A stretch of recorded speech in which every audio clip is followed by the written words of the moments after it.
Hola, muy buenas tardes. Les saluda Tatiana Jarquín Cardona, soy nutrióloga. Me encuentro, además de tener mi consultorio, también formo parte del equipo fundador de la tienda Nemitia, que se encuentra en Colonia Cimatario.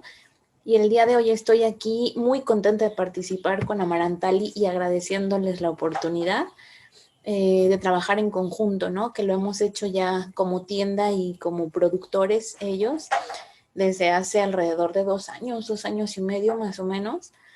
Y bueno, hoy se presenta la oportunidad para platicar un poquito más a fondo, no nada más como un distribuidor y productor, ¿no? Sino entrar a detalle en la parte nutrimental y platicar un poco de por qué hacemos esta sinergia entre ellos y nosotros, por qué es uno de los productos, por qué es uno de los productos selectos en nuestra tienda.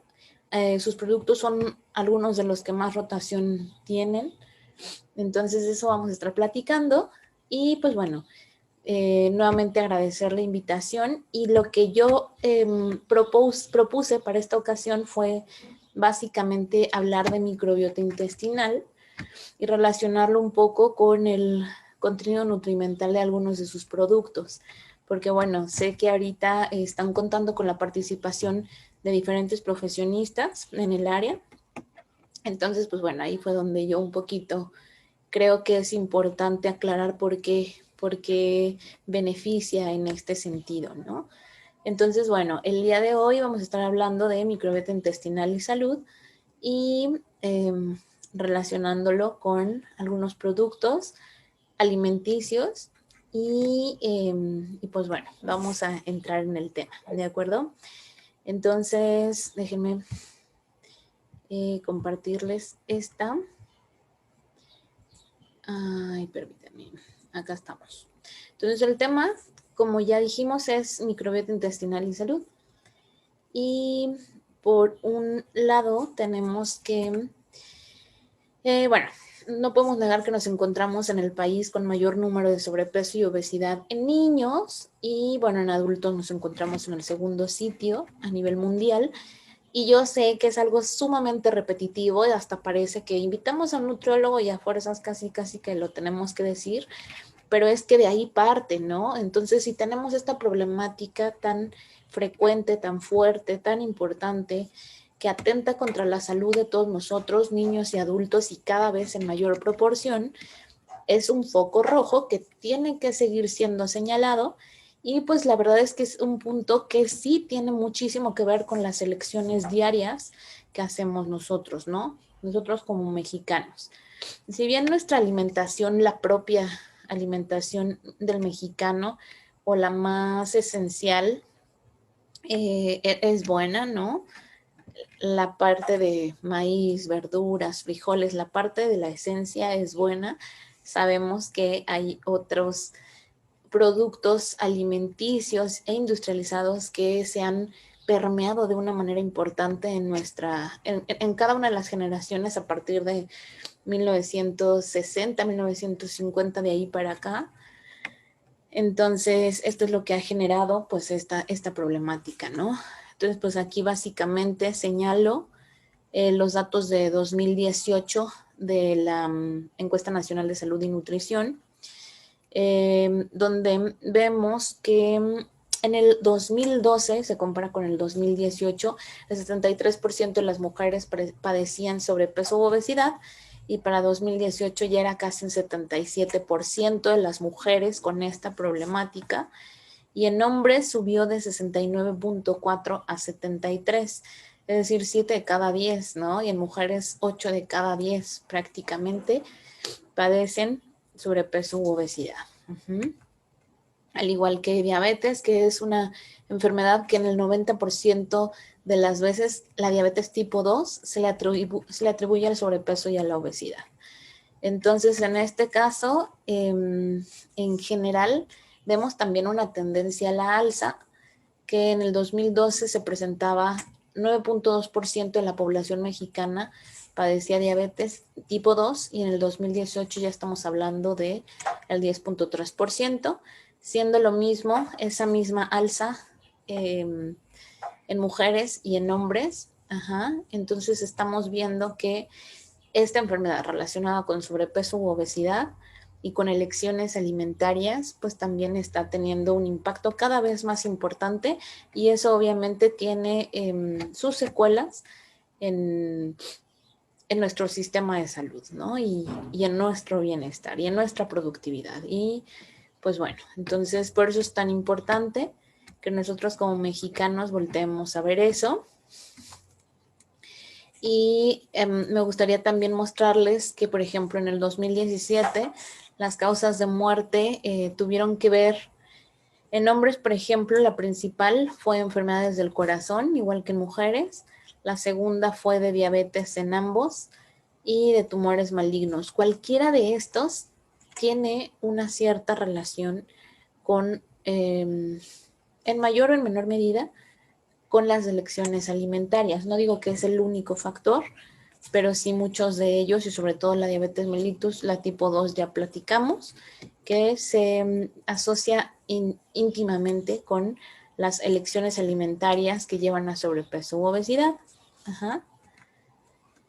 Entonces, bueno, no hay aspectos positivos de esta enfermedad, porque eso es la obesidad. Hay problemas óseos, dificultades para desarrollar ejercicio físico o deporte, alteraciones en el sueño, madurez prematura, ajá, incluso en los adolescentes se presenta, o los niños se presenta más adelantada la pubertad y estos cambios físicos. Hay también enfermedades cardiovasculares, hay hipertensión y niveles sanguíneos de colesterol y triglicéridos elevados asociados a sobrepeso u obesidad.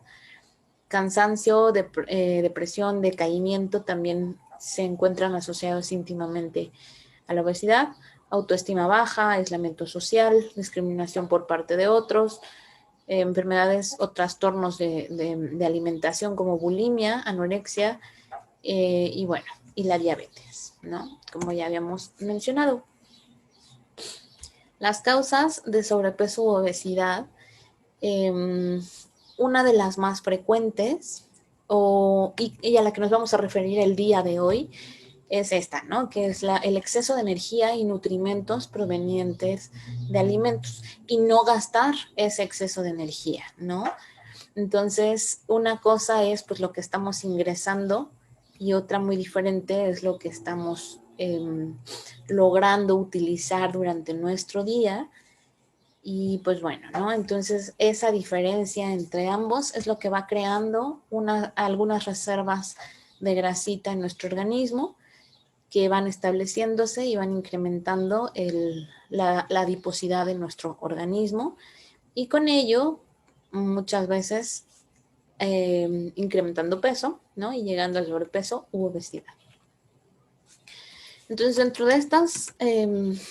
de esta primer causa que mencionamos, que es el exceso de energía consumida y el no gasto de este exceso, pues yo les explico esta gráfica, ¿no? Que me gusta mucho. Es importantísimo para nosotros elegir las cantidades adecuadas de alimentos. Por ejemplo, en este caso, una vez que a lo mejor ya fuimos al nutriólogo, aunque sea una vez cada 6 meses, al año, y si se puede, pues tener un acercamiento más cercano, pues qué mejor, ¿no?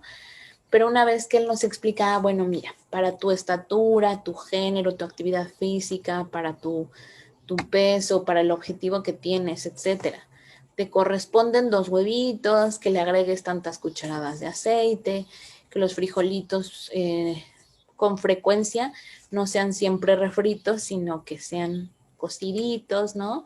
Que elijas fruta cuando tienes ese antojo de dulzor, que en tu caso en específico, vamos a suponer, te toca un vasito de leche, o bueno, tú no tomas leche, pero personalizo para ti y tomas bebida vegetal, ¿no? Etcétera.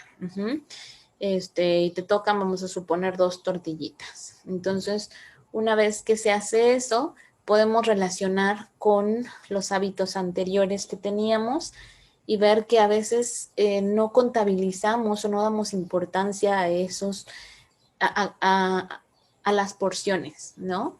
Entonces, por ejemplo, aquí vemos, bueno, aquí se prepararon tantos huevitos, no sabemos ni cuántos, no sabemos cuánto nos tocó a nosotros, se usa el aceite desmedidamente, los frijolitos tienen que ser refritos o no hay, o nada, ¿no? Y entonces siempre hay frijolitos refritos con sus tortillitas, sus totopos. Para el antojo dulce siempre hay pan. Si hay leche siempre lleva chocomilk perdón, siempre lleva chocolate en polvo y azúcar, ¿no? Porque no nos gusta la leche solita. Y pues vamos a suponer que nos comemos 4 piezas de tortilla o incontables, pero pues yo supongo que unas 4. Y entonces ahí hay una diferencia enorme al no prestar atención a este aspecto de considerar porciones, ¿no? 630 kilocalorías resultan de la primer línea que estuvimos platicando y más del doble en la segunda línea que estuvimos platicando. Ajá. Entonces hay una diferencia importante entre darle importancia al conteo de porciones, que es muy sencillo, y a la calidad de lo que estamos consumiendo, ¿no? Entonces, bueno, otros factores que también influyen en el sobrepeso o obesidad es el sedentarismo actual al que estamos ya más acostumbrados. Bueno, en pandemia pues también cambiaron mucho las cosas. Algunos se activaron más, algunos se inactivaron más, ¿no? Justamente porque ya no salen al mismo ritmo, ya no van a los gimnasios, a los centros deportivos.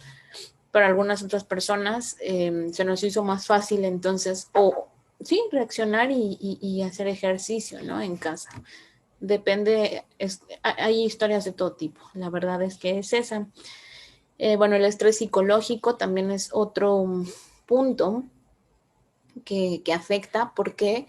Porque al final de cuentas, al haber un exceso de adrenalina en nuestro organismo, eso también impide un poco, bueno, y cortisol, ¿no? Esto impide el correcto funcionamiento, por ejemplo, el digestivo, tiene alguna influencia en y también en comilonas probablemente, ¿no? Depende de la personalidad de cada quien, pero hay quien se va por consumir un poquito más, por tener como más esa ansiedad por algún tipo de productos, puede ser dulces, puede ser alimentos más picositos, etcétera, pero estar consumiendo más energía excesiva, que era lo que hablábamos hace rato. Otro punto que ya les hablaba hace rato es la comida industrializada, ¿no? Entonces, aquí vemos que de pronto nos dicen que hay productos buenísimos para nuestro organismo, pero también ya que nos acercamos a leer la etiqueta nutrimental, vemos que tienen altísimo contenido de azúcares, grasas, etcétera, ¿no? Y los industrializados que ya sabemos que no son tan adecuados, ¿no? Aquellos que son altísimos en sodio y actualmente con el etiquetado frontal, bueno, con el etiquetado con el etiquetado actual vemos que son altos en sodio, en grasas saturadas o trans, bueno, grasas y muchas veces en azúcares, ¿no? Algunos de estos como las galletitas, el refresco, etcétera.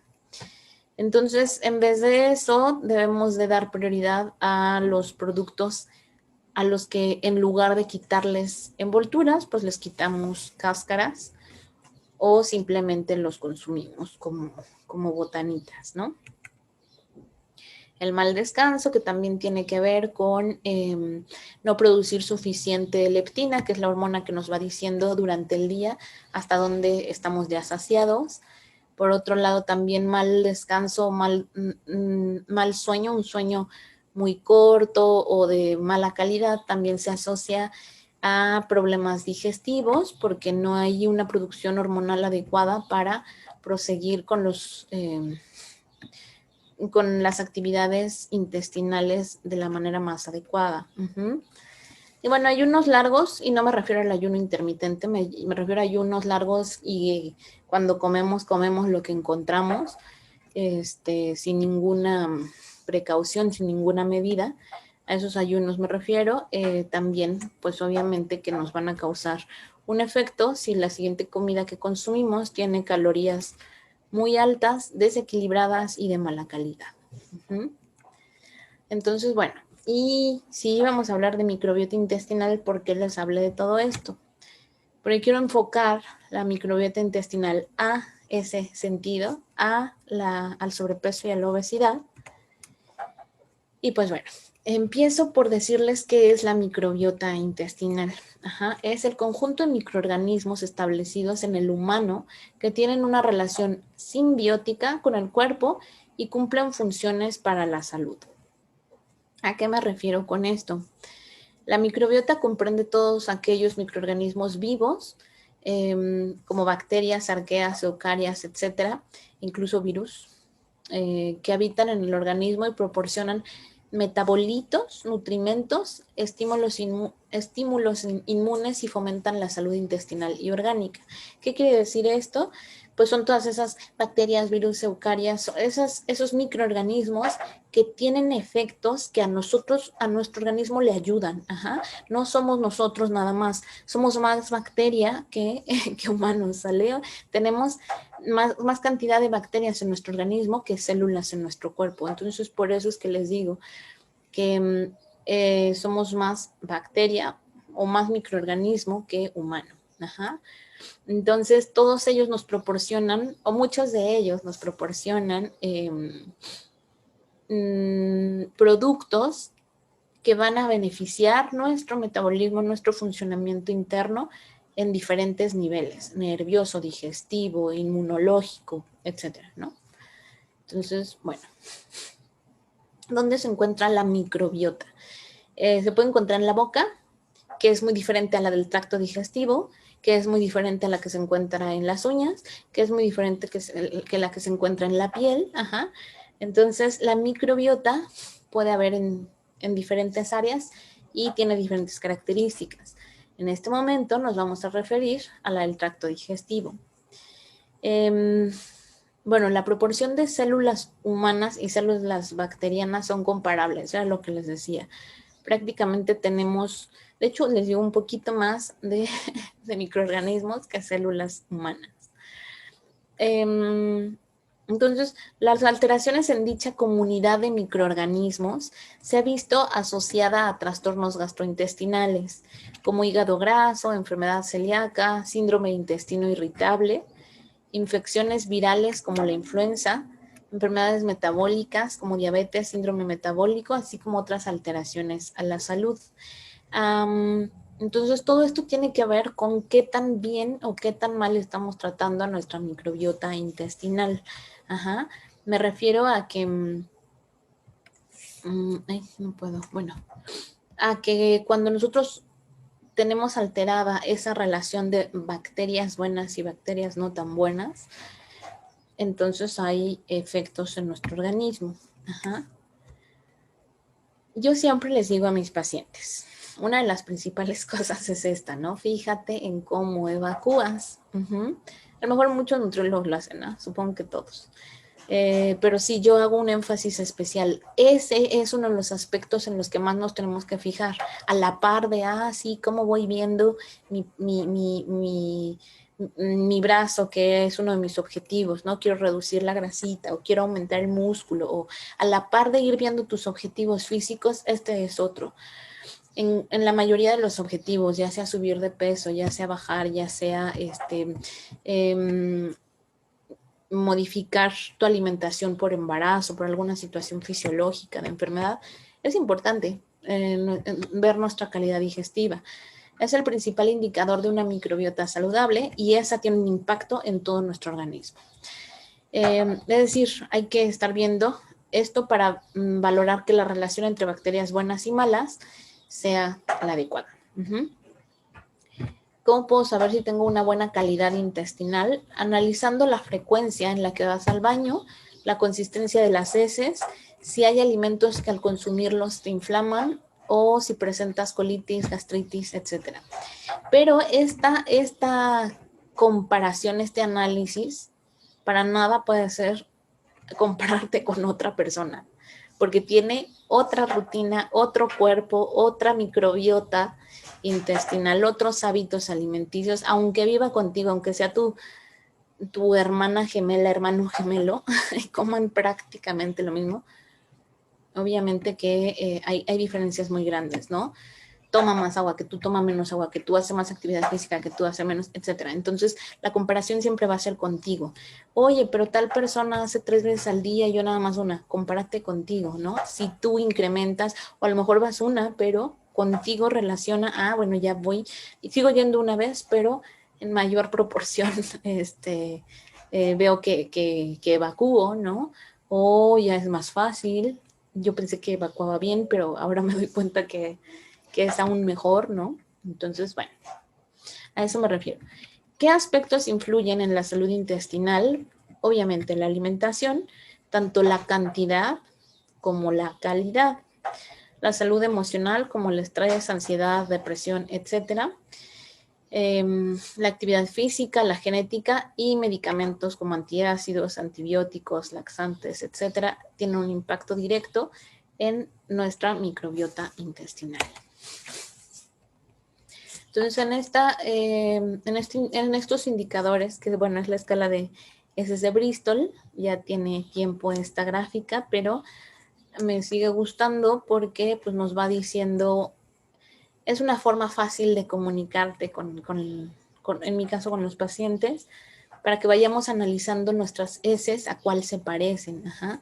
Esta es la más durita, aquí es cuando hay más estreñimiento y poco a poco va incrementando la suavidad, vamos a decir, o la textura, va siendo un poco más,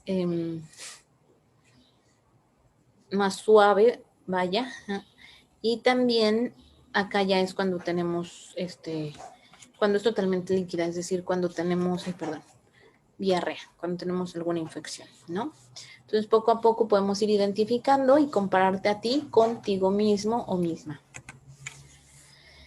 En concreto, bueno, ya hablamos que la microbiota intestinal son bacterias y virus y tal y tal y tal, pero ¿cuáles son sus funciones más en concreto? Tienen una función metabólica que, bueno, esta favorece la digestión. La digestión de ingredientes no digeribles, es decir, de la fibra. Aquí es donde vamos a meter un poco la parte que dijimos de Amarantali y de estos productos que vamos a platicar a continuación.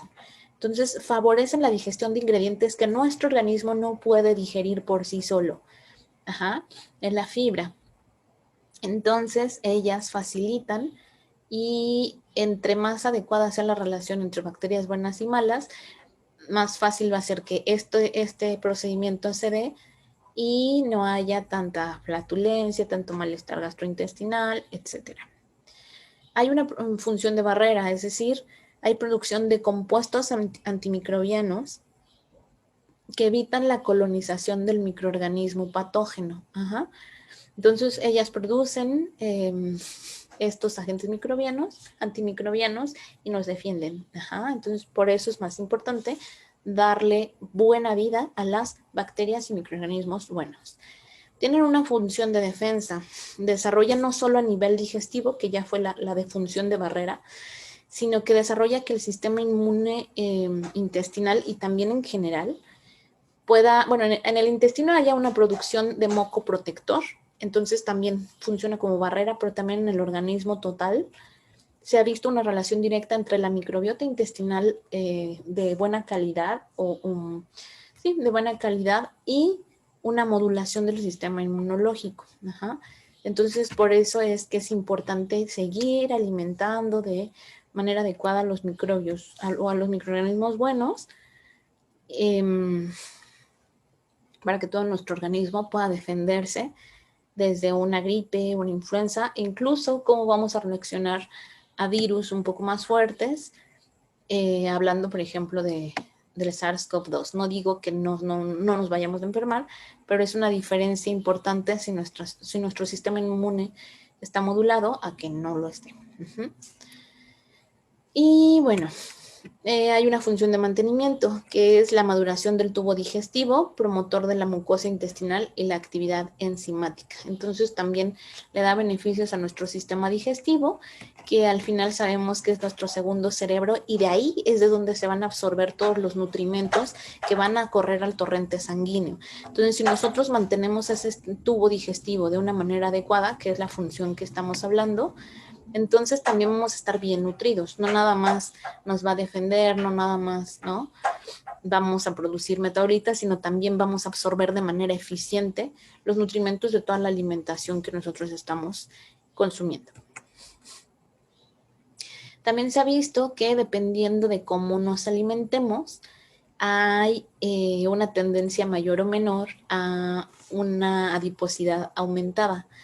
Aquí estamos hablando de un estudio donde una persona obesa, de una persona con obesidad, se tomó, una microbiota, su microbiota, a partir de las heces y se colocó en un ratón receptor, el cual desarrolló entonces una adiposidad incrementada. Ajá.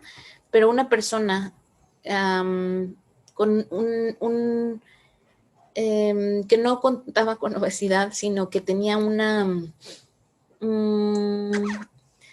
composición corporal más magra, bueno, se trasplantó su microbiota en el ratón y entonces el ratoncito se encontró con menor cantidad de grasa y él solito elegía, poquita grasa y una dieta alta en fibra. ¿Por qué? Porque es un círculo vicioso. Si nosotros empezamos a comer de manera más adecuada, vamos a alimentar a esa microbiota intestinal sana, pero al mismo tiempo, al conservar esa microbiota, vamos a seguir eligiendo ese tipo de alimentación con más frecuencia. Y bueno, algunas otras funciones de la microbiota intestinal sana son que, aparte de que mantiene la barrera intestinal fuerte y evita el traspaso de patógenos y otras partículas al torrente sanguíneo, también participa en la producción de la vitamina B12 y vitamina K. Juegan un rol importante en el metabolismo y absorción de los de polifenoles, que son unos antioxidantes y que también ayudan al sistema inmunológico, y promueven una digestión saludable, que es lo que ya habíamos visto, evitando inflamación o estreñimiento. Mantienen el sistema inmunológico modulado para protegernos ante cualquier amenaza y participan en la producción de serotonina. También ese es un punto bien importante. Al producir más serotonina, entonces nuestro cerebro se mantiene un poco más alegre, ¿no? Le llamamos serotonina la hormona de la felicidad. Entonces, ellos la producen, ese es un hecho, ¿sale? Entonces, no que con eso eliminemos un estado de tristeza, pero un consumo constante de una alimentación que beneficie nuestra microbiota intestinal sí puede también ayudar en este sentido de producir mayor cantidad de serotonina y esa sensación de bienestar. También juegan un rol importante en el reciclaje y metabolismo de las hormonas que producen nuestros cuerpos, entonces balancean hormonalmente a nuestro organismo. Todo eso, todas esas son las maravillas de la microbiota intestinal. Aquí vamos a entrar un poco más en el tema y bueno, aquí vamos a hablar de prebióticos, que son sustancias que podemos encontrar en muchos tipos de hidratos de carbono o carbohidratos, principalmente la fibra, que los humanos no podemos digerir. Estas sustancias viajan hasta el colon y sirven como alimento para las bacterias intestinales. Ellas, bueno, una vez que la alimentamos, esas bacterias mantienen un balance óptimo entre esas bacterias intestinales porque estimulan el crecimiento de estas mismas. El prebiótico acelera el tránsito intestinal y al ser fermentado por las bacterias intestinales se producen ácidos grasos de cadena corta a los cuales se le han atribuido beneficios sobre la salud en general, como la cardíaca. Ajá. Entonces, algunos tipos de alimentos prebióticos: ajo, chocolate, cebolla, espárragos, plátano, avena, manzana, linaza, jícama, entre otros. Pero también vamos a estar hablando de cereales, ¿sale? Cereales, que no me refiero a los cereales de desayuno, sino obviamente, ¿no? A los cereales de desayuno de cajita, no. Sino al amaranto, que es uno de los cereales mexicanos más importantes, el maíz, el trigo entero, podríamos hablar todavía del trigo entero, la avena, ya dije el maíz, el arroz integral, por ejemplo, la quinoa, el cuscús, el centeno. Bueno. Entonces, tu microbiota intestinal se alegrará si consumes más granos integrales, si hay mayor diversidad en colores de frutas y verduras, si le dices sí a las leguminosas, si eliminas alimentos procesados, aditivos, colorantes y sabores artificiales, y si consumes más alimentos fermentados. Ajá. Entonces esto lo voy a repetir. Hay que consumir mayores granos integrales. Hasta pasta integral hay. Yo sé que ya está un poquito procesada una pasta, pero hay marcas muy comunes en México que tienen la parte integral. Ajá. También el arroz integral, por ejemplo, en cocción en,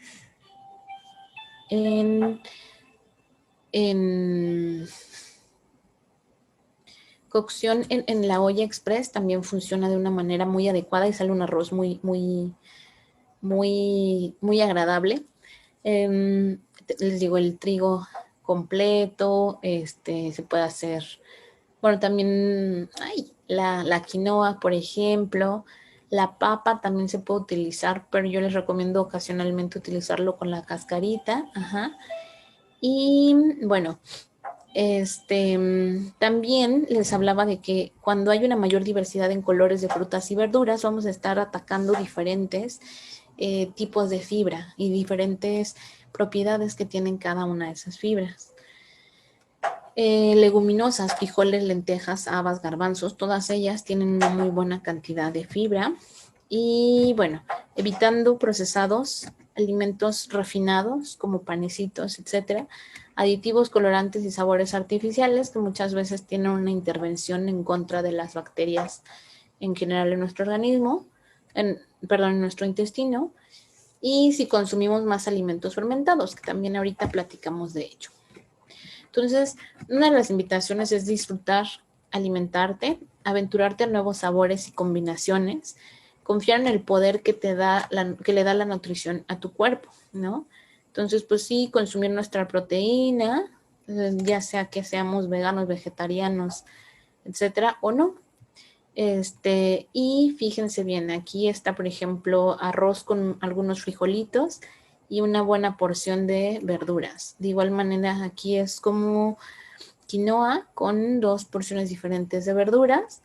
Y acá también un carbohidrato complejo que es pan integral. Aquí hay como quinoa roja, pasta, ¿no? Quinoa blanca, quinoa negra y una ensalada de frutas y verduras. Entonces aquí es donde entra de una manera más importante lo que les decía, ¿no? En el caso de Nemitia, nosotros contamos con estos productos de Amarantali, que son los hot cakes y waffles, por ejemplo. Entonces, este está libre de gluten, este no contiene trigo refinado. ¿Qué es lo que contiene? Contiene amaranto, maíz, arroz. Y de hecho, si saben, a mí me gustan mucho esos waffles que salen, bueno, esos hot cakes más bien, nunca he hecho waffles, pero sí están esponjositos, tienen una muy buena textura y te das cuenta que incluso tienen cierta cantidad de fibra, pero saben muy ricos. Ajá. Ya tú sabrás si le pones miel de maple o como yo jarabe de agave, alguna mermeladita, etcétera. Pero entonces sabes que estás no solamente haciendo una elección buena, incluso no necesariamente tienes que padecer celiaquía para probarlos, sino que estás consumiendo entonces un alimento alto en fibra, ¿sale? También contamos aquí bueno, con bebida de amaranto. En este caso le estás dando un plus, ya no es nada más, ahorita que hace mucho calor, ¿no? Nada más un agua de fruta, sino que puedes hacer como una horchata precisamente con fresas y le estás adicionando un poco de fibra, ¿no? Entonces, acá de este lado tenemos el empanizador, que de igual manera es libre de gluten y al mismo tiempo tiene tiene estos cereales que ya mencionamos, arroz, maíz, tiene chía también y sazonador. Ajá. Entonces, también estamos adicionando un poquito de fibra. Otros 2 productos con los que contamos son linaza y linaza molida. Preferentemente la molida, porque en ese sentido, pues ya vamos a absorber con mayor facilidad las grasas buenas que contiene. Nada más que es importante, lo bueno de Amarantali es que ya viene, viene resellable. Entonces no dejamos que se oxide. Ajá. La ponemos en algunos de nuestros licuados de diario, ¿no? En el agua, y entonces esto nos va a beneficiar porque tiene una cantidad impresionante de fibra y fibra que va a ser aprovechada por la microbiota intestinal y además, como ya les mencionaba, omega 3. Ajá. Ese es uno de los puntos más benéficos de la linaza, que está como de pronto no la consideramos mucho, pero es un alimento muy funcional. Y la chía también cuenta con características similares, entonces podemos ponerla con nuestra agua de pepino, de limón, en nuestro pudding de chía, con fruta, con cereales, ¿no? Podemos poner ahí mismo el amaranto, la avena, etcétera, y hacer un cereal nosotros de cena, de desayuno o de colación, con un poquito de fruta, y pues esas pueden ser nuestros desayunos, nuestras cenas, ¿no? Entonces, estamos hablando de productos que en general benefician o que favorecen el consumo alto de fibra al incorporarlos a nuestra alimentación y con ello, entonces nuestras bacterias buenas van a tener la facilidad de fermentarles, que era lo que hablábamos hace rato, y tener estos beneficios, ¿no? Es un prebiótico, esa fibra de la que estamos hablando, que hablamos en cada uno de estos productos, en todos ellos. Entonces, incluirlos con frecuencia y con variedad, ¿no? Un día te echas los hotcakesitos y en la noche tu licuado con linaza, ajá. Claro que vamos a poder combinarlo con proteínas, como lo veíamos en el plato, con el plato de la diapositiva anterior. Sí, claro, vamos a tener que combinarlo con frutas, con alguna proteína, ¿no? A lo mejor en el caso, aquí estoy presentando en esta diapositiva más una comida como de mediodía, ¿no? Su pescado, su pollo y tal, pero en una cena también puede ser lo que les decía, ¿no? Un pudding de chía con, si tomas leche, pues leche de vaca, si no una lechada vegetal. Incluso puedes agregar un poquito de hemp o alguna semilla, la misma semilla de chía que tiene una proporción de fibra, ¿no? Agregar nueces, almendras, pepitas, cualquiera de estos, para darle más proteína y más grasas buenas a esos cereales de desayuno o de cena. Y bueno, por último, nada más platicarles que esos mismos cereales los puedes utilizar con algunos fermentos, con algunos nada más, con otros no, pero primero les cuento que es un fermento que también beneficia la microbiota intestinal. Y bueno, es un producto, es un alimento transformado debido a la acción de bacterias y levaduras. La mayoría de los alimentos fermentados favorecen la digestión y aumentan la absorción de nutrimentos. Prefiere aquellas que son de proceso natural, con cultivos vivos sin pasteurizar, como tíbicos, como madre de vinagre, como búlgaros, etc. Y busca aquellos que no tengan aditivos. Entonces, muchos de ellos, si tienen estas características, entonces van a ser ricos en probióticos, van a mejorar tu digestión y fortalecerán tu microbiota. Y vas a absorber con mayor facilidad los nutrimentos. Por otro lado, tenemos varios alimentos altos en probióticos, como el kefir de leche o el yogurt, y estos son los que puedes perfectamente combinar con los cereales que ya mencionamos. También el kefir de coco, por ejemplo, o hasta kefir de agua, si lo combinas con la chía, por ejemplo, y haces un agua de limón o de alguna fruta. Ajá, hay algo que se llama kimchi, vinagre de manzana, kombucha y fermentos con madre de vinagre. Entonces, todos estos productos benefician nuestra microbiota intestinal y pues básicamente hasta aquí tenemos lo que yo les quería platicar, ¿no? Cómo es que enriquecemos nuestra microbiota intestinal y beneficiamos nuestra salud, no solamente digestiva, sino tiene un impacto total. ¿De acuerdo? Hasta aquí lo que les quiero decir, les agradezco mucho y pues bueno, básicamente esta es mi contribución el día de hoy. Gracias a Marantali, estamos en Nimiquia, en Colonia Cimatario, pueden seguirnos en redes y pues básicamente eso es todo. Estoy a sus órdenes para cualquier dudita.